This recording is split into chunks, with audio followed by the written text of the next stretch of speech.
Annie. Cette semaine à la capsule verdure, nous recevons le numéro 23, Martin Larry Larivière.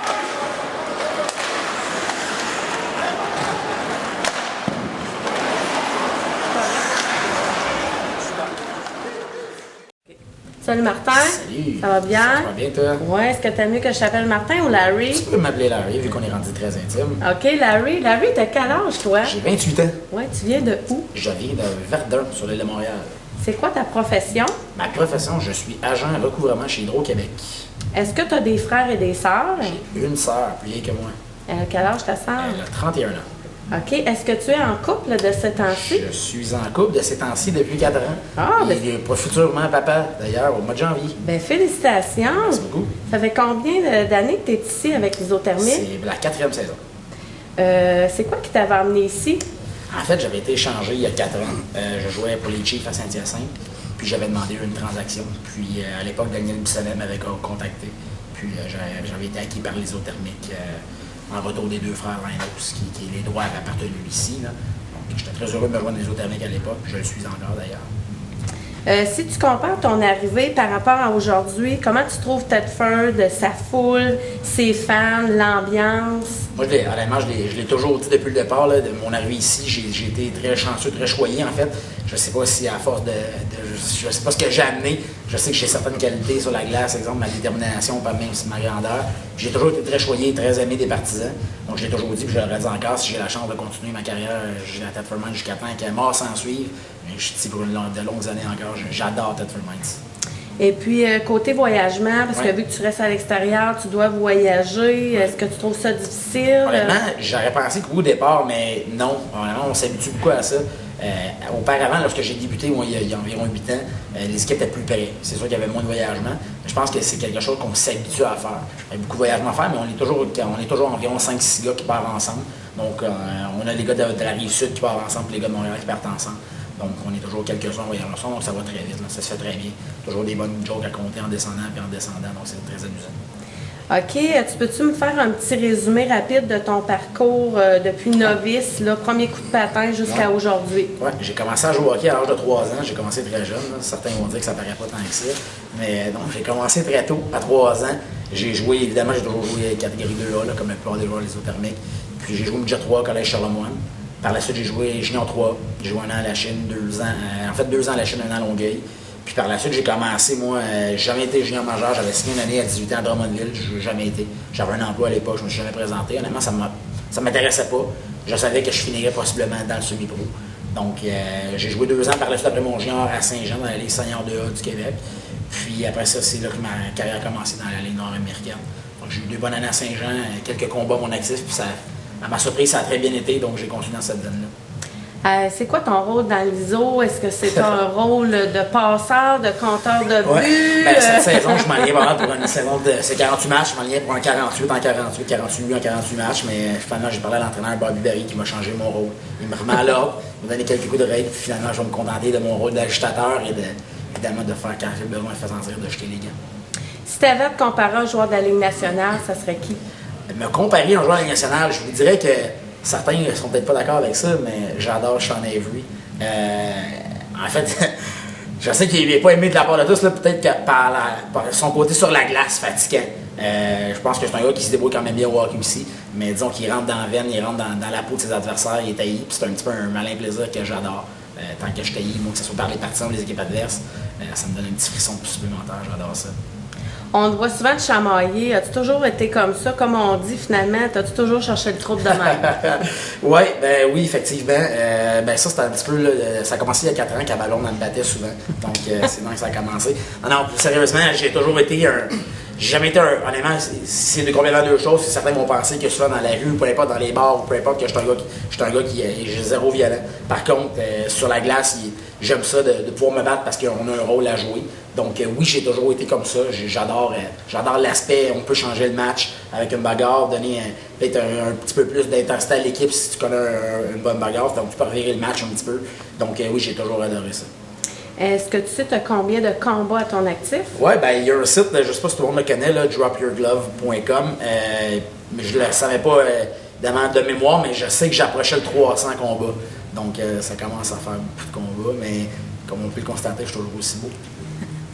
Connaissant ta grosseur, on te voit souvent te chamailler avec des plus grands et des plus costauds. As-tu une technique particulière? Ben, technique particulière, je te dirais non. Certains vont dire que je suis juste cinglé. Peut-être que je le suis un peu. Mais non.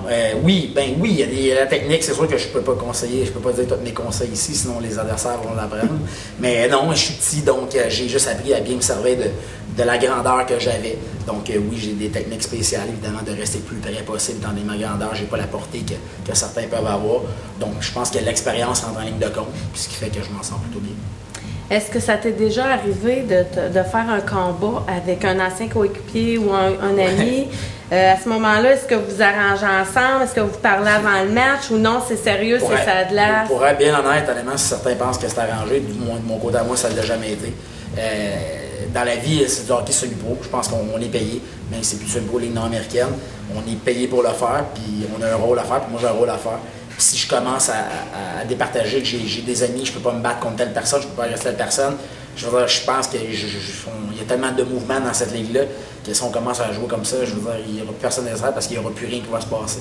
Donc je pense que c'est différencier deux choses. Ou à l'âge que je suis rendu, lui, la plupart de mes amis que je connais contre qui jouent puis que je peux me battre aussi à l'occasion, je pense qu'on comprend qu'on a tout un rôle à jouer puis ça fait partie de la game malheureusement. Parmi tous ceux que tu as affrontés, lequel qui t'a donné le plus de fil à retordre? Genre celui-là là, que tu laisseras à Joël, mettons, la prochaine fois. Là. Ben, normalement, je te dirais que c'est Joël qui me les envoie. Là. C'est moi qui le défends pas mal. Là. Fait que non, oui, par expérience, il joue plus dans la ligue présentement. J'en ai. Honnêtement, ça a l'air niaiseux, là. Mais je suis petit, mais j'en ai pris quelques-uns assez gros merci qui m'ont pas toujours fait mal. Mais Derek Parker, une fois, il m'a fait très mal, effectivement. Ça n'a pas trop paru, je l'ai bien caché, là. Mais j'avais mal, oui, effectivement. Est-ce que tu es un gars qui t'entraîne beaucoup? Je m'entraîne beaucoup, ouais, ben en fait beaucoup. Ouais, 3 fois par semaine. Puis je pense qu'on n'a pas le choix parce que c'est du hockey quand même de haut calibre. Puis je pense qu'à la maison, on n'a pas le choix de prendre soin de nous parce qu'évidemment, les pratiques, c'est sûr qu'on a une par semaine. On ne touche pas à la glace à tous les jours comme dans le pro. Donc, on n'a pas le choix de se garder en bonne condition physique pour pouvoir suivre la cadence. Surtout dans le rôle que j'ai également, pas le choix de lever quelques artères pour... Et c'est quoi ta préparation typique avant un match? Je te dirais que j'ai pas vraiment de concentration. Je te dirais que je suis plutôt un clown un peu. Ouais. J'ai pas vraiment, non, j'ai pas de... Non, excepté que dans la période de réchauffement, dernier exercice de la période de réchauffement, je suis toujours à côté de Guillaume Letourneau. Il faut que je sois à côté de Guillaume pour la dernière série d'exercices de réchauffement. C'est ma seule petite routine que j'ai. J'en ai pas beaucoup, non. Je suis plutôt un clown, j'aime pas ça, moi. J'aime ça faire la niaiserie.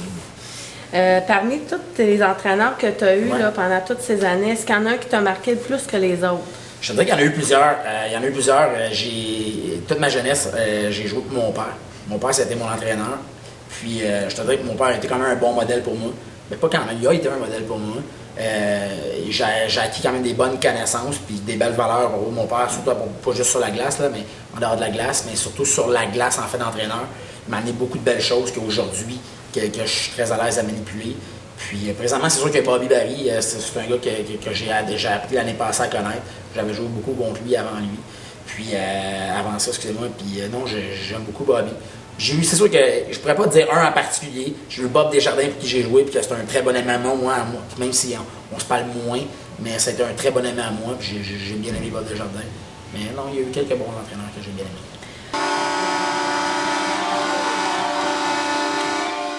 Bon, là, Larry, on va faire des questions en rafale. Je suis prêt. Tu vas avoir 2 secondes pour répondre. 2 secondes, parfait. 2 secondes. Je suis prêt. Ta plus grande qualité? Travaillant. Ton plus gros défaut? Perfectionniste. Ton équipe de la Ligue nationale préférée? L'Avalanche du Colorado. Ton parfum préféré? Gucci. Ta voiture de rêve? Ma voiture de rêve? Je te dirais une Tercel 96. Ton passe-temps préféré? L'entraînement. Un film qui t'a déjà fait pleurer?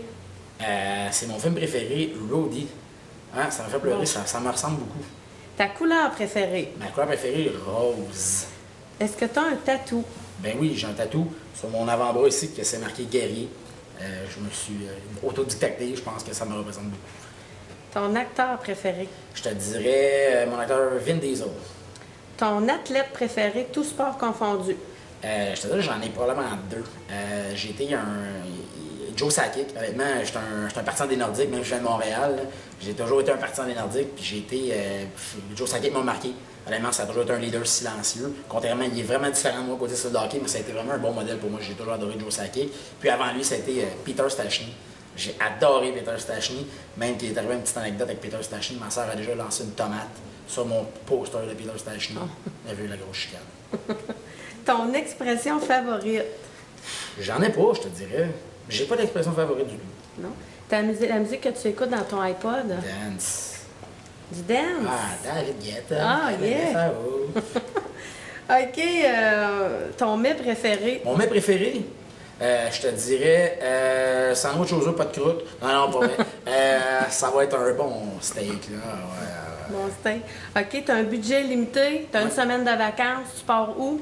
Je pars dans le sud, évidemment. Ouais, j'aime le sud. Ouais. Je voyage beaucoup, j'adore. J'amène ma blonde aussi, je la gâte, évidemment. Pour terminer, il reste 3 petites questions. Ouais, vas-y. Tu te vois où dans 10 ans? Dans 10 ans, je me vois en tant que joueur encore. Non, possiblement, je vais être un petit peu rendu un petit peu trop vieux, mais je me vois dans le hockey. C'est sûr que je me vois dans le hockey. Pour moi, c'est une passion depuis que j'ai 3 ans. Puis honnêtement, je le fais comme joueur, puis si j'ai la chance de transmettre ce que j'ai appris, mes habiletés, mes connaissances dans le hockey, à des plus jeunes, même dans le semi-pro, peu importe. Le semi-pro, c'est un milieu que j'adore. Donc si j'ai la chance d'être dans le hockey, tant mieux, je le souhaite beaucoup. Il y a eu une couple de changements de joueurs. Comment tu vois l'édition de cette année par rapport aux éditions précédentes? Je pense que cette année, c'est sûr qu'il y a eu quelques mouvements, il y a eu du moins de personnel. Je pense qu'on est une équipe qui a plus de. On est allé chercher peut-être plus de guts, c'est mon expression, plus de détermination, plus de caractère. C'est sûr que là, on a juste 3 matchs de jouer, ça a plus ou moins bien été. Mais je pense qu'on est une équipe qui va avoir une identité de l'équipe de travaillant cette année, contrairement à une équipe que l'année passée, on avait peut-être un petit peu plus de talent.